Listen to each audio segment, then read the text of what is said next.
Hi, everybody. My name is Miles, and I'm with Peak Performers. I'm so excited today to have Sira Laurel on with me today. And Sira, welcome to the program. I'm so happy to have you. Thank you so much. I'm happy to be here. And now you are joining me for now, I believe it's the 10th installment of my disability story. And the reason that I started this particular program is because so many people from all different walks of life tell me, Miles, I just feel so alone with my disability, neurodiversity, or chronic health condition. I just feel like there's not anybody else out there that's like me. And I sought to create this program specifically to help amplify the voices of working professionals that are out there so that you can find somebody to relate to and hear about their real world experiences, and also for employers to learn how to better include folks with disabilities, chronic health conditions, and neurodiversities in their own workplace. So, Sira, I want to dive right into it. What is your story? So, I am a highly sensitive person, and that is a colloquial term that Dr. Elaine Aron came up with. I want to say probably originally in the 90s with her seminal research on the neutral trait of sensory processing sensitivity. And I am using that awareness of self in my new business, North of Normal, which is executive function coaching. I help highly sensitive and neurodivergent leaders trade self doubt for self mastery so they can confidently create work lives that work on their terms. My story is now part of my mission, which is to transform sensitivity from a perceived liability into a strategic leadership asset and help organizations design for divergent brains because the differences that exist aren't deficits, they're just different directions. So, what's it like for you being highly sensitive, kind of walking through the world, and what's that experience like? I think maybe first a simple definition. So, sensory processing sensitivity is a trait in a continuum that we're all on. It's an inherited neutral temperament trait that when you're on the higher end, is your experience then is characterized by deeper processing needs, awareness of subtleties in your environment. And that can be both, that is both your internal environment, your internal system, as well as the external system and anything that's going on around you, characterized by strong emotional responsiveness, social responsiveness. So, again, subtleties when people are around you and what they're doing, saying, how they're acting, and that depth of processing of all senses uh, results or can result in a lower threshold for overstimulation. So in workplaces, that shows up as noticing what others miss. Could be a quiet shift in morale, misaligned incentives, the unspoken needs that show up in energy shifts. I think that sensitivity is frequently understood as something negative, something you don't want to be sensitive, or automatically if you're sensitive at all, it's considered too sensitive or too emotional, when in actuality the HSP nervous system is just simply processing more inputs. One way to think about it is your brain is consciously taking in a range of sensory inputs, and the majority of what is being taken in by the senses is actually processed subconsciously. So if you think of your funnel, right, as the conscious awareness coming in, HSPs have a much wider funnel to take in more information, but the processor, that cognitive bottleneck, is the same size as everyone else's, which is what makes us prone to overstimulation, is that we're processing more information consciously than the other 70% of the human population, because approximately 30% of us are highly sensitive. How are highly sensitive people perceived within the workforce? What barriers have you yourself kind of come up against? And I guess what would you hope that managers would do to make you yourself feel better included? Highly sensitive people, what I needed to be effective was really pretty simple and free, I would say, for organizations considering how do I, adapt my workplace without if I don't have the time, resources, money, et cetera, to invest. And that's a lot of the excuses I hear, of course. But there are really, I think, 5 design moves that are highly effective and that I helped to implement in my human resources roles where I had some control over this. But meeting hygiene, having an agenda in advance of a meeting, so simple, so effective for someone who is a deep processor, who needs a little bit of time to think about a thing before they decide something about a thing. Buffers between a meeting, finishing that meeting on time, right? So you actually do have some space in between, again, to process everything that's come in. Focus windows are really helpful. So protected deep work blocks. That's really good for any type of brain, especially if you're trying to make evidence-based decisions. It's really good for work and decision making at work, where you're trying to make the best decision. Feedback norms that you can be radical, really candid, but you have to be kind and consent based. Is now a good time for me to provide you some feedback? Or, hey, I've got some feedback on this project. Could we talk about it in our one on one? Is that going to be a good time? Choices, right? Just giving adults agency. So, video optional. If someone's at the end of their day and they've been really taxed, that just allowing someone to turn off the video is really, really kind and compassionate, and not assuming that someone turning off their video is an indication that they're disengaged or don't want to participate. Just not making assumptions at all about why someone's doing a thing. And the biggest one is the root of really everything is psychological safety.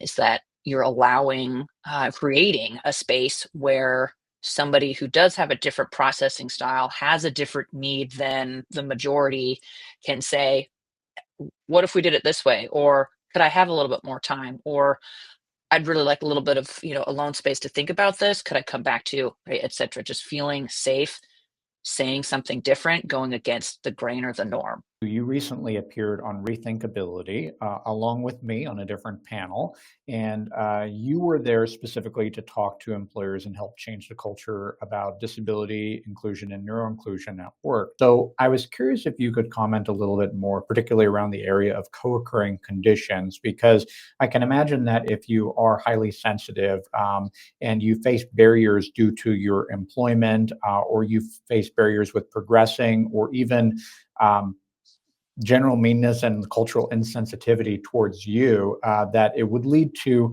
a number of different other conditions that may spring them from it. One, if you don't understand your own nervous system and have awareness that you may have any kind of neural condition or a trait like high sensitivity, you absolutely could push yourself into an anxiety disorder, right? Anything left unattended for a long enough period of time, any need that goes unmet for a long enough period of time can absolutely shift into disorder land. And so that could be anxiety disorder or depression or any other, maybe like physical um, a state of distress. So staying in a state of distress absolutely could push you into a more problematic state, codified, right, medically in any number of ways. At what point in your life did you determine that you were a highly sensitive person, and what was that experience like for you understanding yourself better? So I likely inherited this from both my parents. And my mom had noticed when I was born that I didn't like to be touched softly, that it had to be really firm, and like I had to be swaddled really tightly in whatever clothes that I had on, that I would react really sharply, acutely, intensely to certain noises. The clinking of silverware was one of them that she was picking up on what she identified as maybe not normal for a newborn child, at least not something she'd ever experienced before. And she went to our primary care physician, who really, like, fortunately, at the time, these are things I've noticed. I, want help, right, to understand what's going on. How do I make this better? How do I soothe, right, my baby? And that primary care physician actually had just a little bit of information of what was then codified as sensory integration dysfunction. So she got this little flimsy binder of information, which of course pathologized it, right, the trait at the time as a dysfunction. That diagnosis was later updated to sensory processing disorder, later updated or understood, right, more clearly as just a neutral trait of sensory processing sensitivity. And that absolutely was the result of Dr. Elaine Aron's work in the 90s, because she had lived with this and had talked with a therapist. She writes about this in her book, The Highly Sensitive Person, that it was in that conversation that somebody said, "You're not crazy, you're not wrong. This is normal for a highly sensitive person." She did what she could to help me adapt. And I was in occupational therapy early on to help with executive functioning, right, to help with overstimulation. I was in a Montessori school to support like me individually in learning, because school environments are incredibly overstimulating and taxing on a highly sensitive system, the way that they're designed. But it really, because of the way that it was codified at the time, which was first dysfunction, then disorder, I had really shied away from engaging with it as a thing at all until I had a forcing function by moving to San Francisco in 2014. I was in Eugene, Oregon up until then. So quiet, quaint, low key, low energy, like pretty easy for a sensitive nervous system, easy environment for a sensitive nervous system. I put myself what I would call in like the deep end of the sensory pool, having no idea that it was going to be a problem. And I hit a major sensory wall. My speech slowed. I was just unable to sleep. I went into a physician there and was talking about what was going on. And I called both my parents at the time, my dad and mom. Was like, "How have you been managing this?" My dad then told me he's actually been meditating for like 25 years. And hey, there's this retreat center actually up in Tamales Bay. You should go check it out. And a long story short, that's where I was introduced into this neutral or even positive terminology, the highly sensitive person. And the trait of sensory processing sensitivity is that I was talking with a participant in that meditation retreat who also said to me, "What you have is not a problem. It is not a dysfunction. It's not a disorder. It's a neutral trait. You're a highly sensitive person." And that changed everything.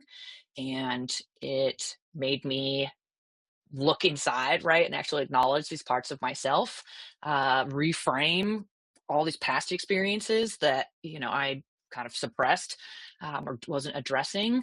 And then, right, learn to self lead, self manage, self regulate, be self compassionate, and just treat myself differently and better and more healthily going forward. And so that's what I switched into HR to try to create environments where all brains could thrive, and where psychological safety was a foundation of our culture, and trying to do everything to create the space and be the advocate that I would have always wanted, right, and would have liked to have had in my early career.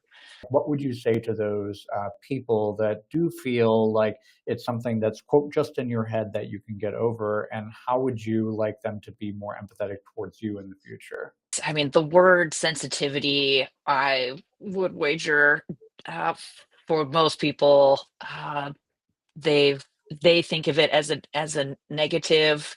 They've certainly been told or heard or have societally, stereotypically that's been reinforced. High sensitivity actually is affects all people the same, so that's neither men nor women are higher or lower. And it's not just introverts either. It's not the same as introversion. About 30% of highly sensitive people are extroverted.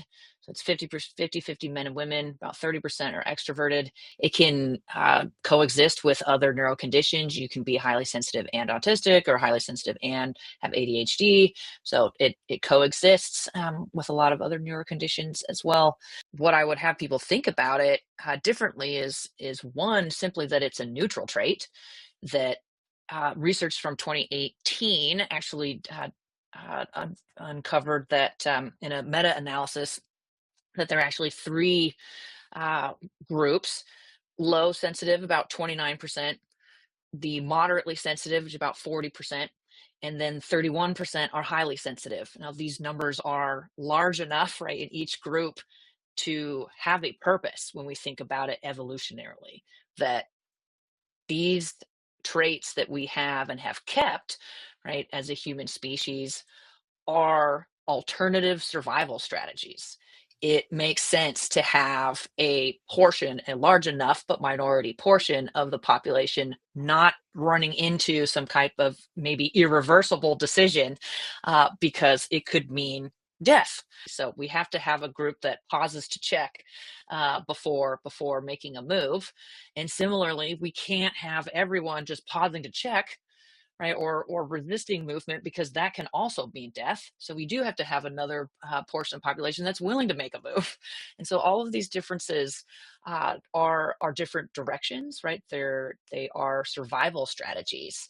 But I would say that in the age of complexity, and AI and automation, that sensitivity is really a competitive advantage for organizations. It's a strategic leadership advantage. The World Economic Forum's Future of Job Report 2025, so just published this year, projects 5 years into the future what the core skills will be needed. So by 2030, every skill that is in this upper right-hand quadrant of this infographic they produced are deeply human skills: negotiation, critical thinking, talent development, uh, resilience, and creativity, innovation. These are deeply human skills that AI will not be able to automate, particularly in roles requiring ethical clarity, stakeholder care, systems awareness. Sensitivity is exactly the skill that you need. I remember that the only other person outside of you that I knew who was highly sensitive, she was my ballroom dance partner back in college. We would teach classes of 100 plus students how to swing dance and salsa and cha-cha, etc. And I remember that it was always a battle because being hearing impaired, I was always turning the volume up, and being highly sensitive, she was always turning the volume down as we taught all these folks how to dance. So I think that's a really good analogy because many people may have that coworker that's right next to them that uses a strong aroma, and that may be very distracting, or it may be somebody that wants the lights on very bright, somebody that wants the lights on very dark. So, from the HR perspective, how do you navigate different people's needs from a sensitivity perspective? Because sensitivity, the spectrum of sensitivity, right, that we're all on, it's a continuum. It's not a protected class. There's no revealing of a diagnosis. So talking about sensitivity, whether you're low sensitive and you're not picking up on those things, moderately or highly sensitive and you are, that's I think a safe place to start. I think we need to upgrade performance management with shorter, like more frequent check-ins, and I in those check-ins, just checking in with people on some core attributes of their experience. So again, it's normalized the conversation around these things. That how are you doing in this environment, right? Are you able to learn here, right? Are you able to contribute to your fullest extent here? Those are really neutral questions and ways at getting at a need that could be, neurobiological and any other type of need, without, specifically, again, going in like or after a diagnosis. Being in HR, um, in the United States, feel like the majority, if not all, organizations are pretty unsafe places to actually talk freely about those things. But again, there's a common ground language that we can use to normalize diversity in all of its layers as just a spectrum of differences that have that occur naturally, and it is because of those things that we are so successful as a species, not despite those things.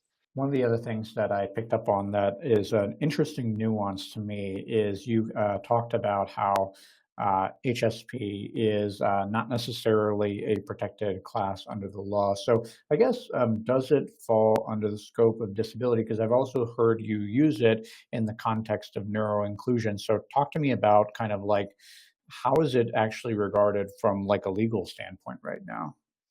I would say it's not regarded from a legal standpoint, and it's only like the symptoms of a system ill attended to, or right, a system inside of a system that is stressing it, right, to the extent that an anxiety disorder or depression or right, some other like physical emotional mental ailment occurs, right, that it is only those things, right, that are considered under the law, right, or as a disability, and not what might be causing those things, right? The root, which would be generally, I'd say, a lack of understanding, awareness of what this trait even is, and that there's so many of us who are on that high end that it's a, even in my my business, the work that I've been doing, that is a massive hill to climb, is just building awareness around this thing and that it exists, and you might be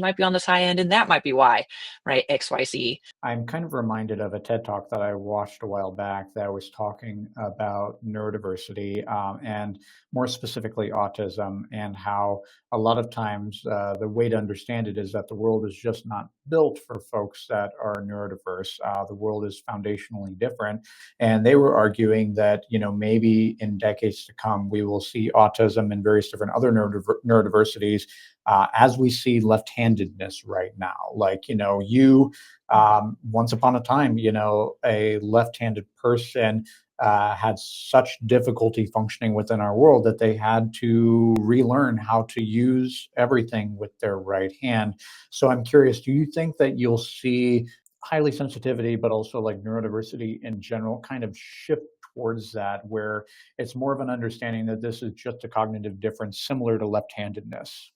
Yes, absolutely. And I think we have to, if we are going to continue to be a successful species, if we're going to continue to espouse that health and well-being and human flourishing um, is important to us, that we are espousing as a species, I think broadly, and certainly in our organizations in the US, that we care, right, about the human experience, and that we reduce unnecessary suffering, knowing that suffering is part of the human condition, but we can reduce unnecessary suffering.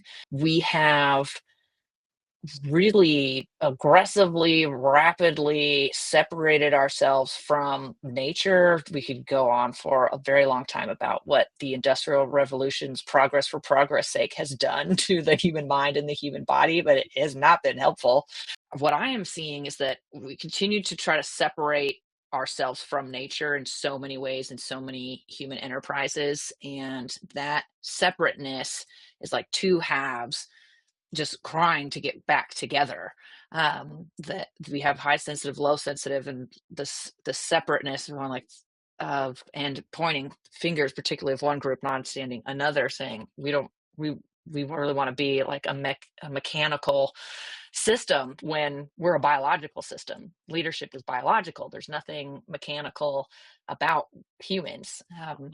Organizations and organisms share a root for a reason. They function in very similar ways, and they suffer in very similar ways. If it's not healthy, then it can it becomes disordered and it collapses. At some point, the pain will be so great, people will pay attention and start listening to these voices that have been loudest for all along, the wise voices, the priestly advisors, and they'll go, okay, what do I need to do to be healthy again? What was that thing you were saying? Disability or not, right? Like, it's been a significant motivator for you. It's been something that has charged your life and charged you in the direction of trying to help other folks that experience what you do.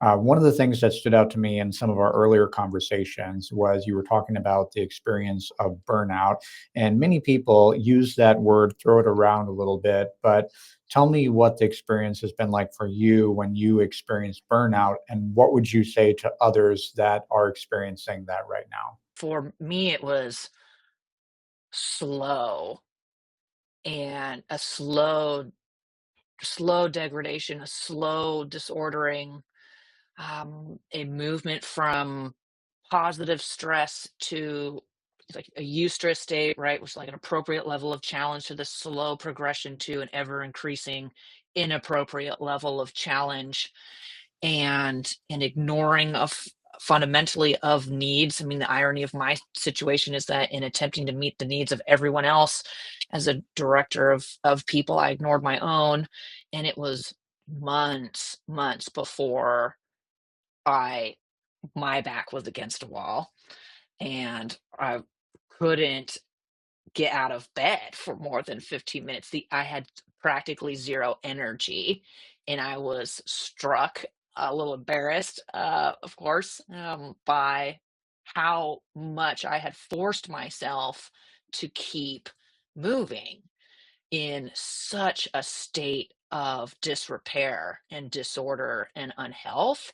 But when it is so slow, right? It's change is positive or negative, generally evolutionary, not revolutionary. And that's what it was. And when it is like that, so slow, right? And continuous, it isn't until your back's against the wall that you realize, oh, I am no longer this thing that I was. I am now this thing, and this thing needs help. My mind could no longer tell my body to calm down. It said, I don't care what you tell us to do. I'm not doing what you're asking anymore.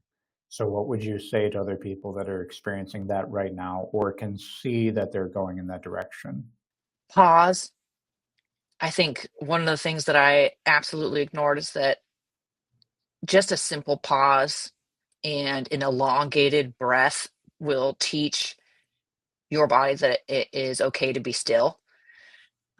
It's your brain can move from a hyperactive go, have to continue moving, but it can downshift if you breathe. So once you've taken that pause, assess, right? What is overwhelming me? What is in my environment, external, that is contributing to what am I doing that I could not be doing? Right? How do I liberate myself from some belief, some thought pattern, again, some action, right? Some automatic kind of repeated action that I've been doing, redesigning the load, even if it's just that next thing, right? It doesn't have to be, oh, I've learned that my job is debilitating and I need to leave it now. That's a big, massive thing, right? These is a small thing that you can liberate yourself from, and then integrating that um, with some simple language. Okay, this is the thing I'm going to say when somebody asks to do this thing, like when somebody's breaking a boundary, and continue to ground yourself as you're making these small tests, these reversible, right, moves that you can start testing small things. Like, okay, what if I did this differently? Let's test that. And whatever the smallest move is that your brain and body feels comfortable doing, that's the right size move. You're really just going to repeat that um, over and over again until you've downshifted from that hyper arousal state into an optimal arousal state where you can accurately, right, assess longer term. Hmm. So you can do this in a short term. What do I need to do now to downshift and get myself back into executive functioning land where I'm making more evidence-based decisions, and that you can think a bit longer term. Okay, if this is what's getting me through the day, what are the steps that are to get me through the week that's going to affect positive change? What are the things ultimately, okay, after I do that, that is going to get me through this month? What needs to change to make sure that I don't stay here for much longer? And speaking of change, you mentioned to me that you yourself are in a period of change right now. You recently relocated back to your hometown of Eugene, Oregon. And tell me about that and tell me about your particular business practice. So I am back in my hometown, which from a sensory perspective is a much safer place for my nervous system than San Francisco would be right now as I'm building a practice. I am building a practice called North of Normal. The name for that comes from the sense that I think a lot of neurodivergent people, where they feel that they are, right, is somewhere outside of the norm. But it's also where every organization wants to be, right, is performing like above the bell curve or beyond the bell curve, above and beyond expectations. So I have a few paths for individuals. I still do some one-on-one executive function coaching for sensitive and neurodivergent professionals. I do have a like a clarity package that I offer there, a signature session that we use a psychometric assessment and the newly revised HSPR scale to map wiring with some personality traits and potential career opportunities. Really trying to shift from what might be your job now to a craft and maybe even finding a calling. But I'm also launching a group program that will kick off in January, where we implement the Align methodology that assess, liberate, integrate, ground, navigate protocol, and helping folks leave with a not just a career blueprint, but a internal system, right? Blueprint. Well, Sira, thank you so much for taking time to jump on with me today and tell us about highly sensitive people and how we can be more inclusive of them in the workplace. Any final parting thoughts for employers out there? I think that the future of leadership is really going to be measured by our capacity to connect uh, without losing clarity and decisiveness, and to care without losing the courage to act. And that means that we really need to come back together, right? Leveraging all of our unique strengths, and that whole, right, is greater than the sum of its parts and is what is essential. Sensitivity isn't a detour. It is the way. Well, thank you, Sira. I appreciate you coming on today. Again, this has been Miles from Peak Performers with my disability story, signing off for now.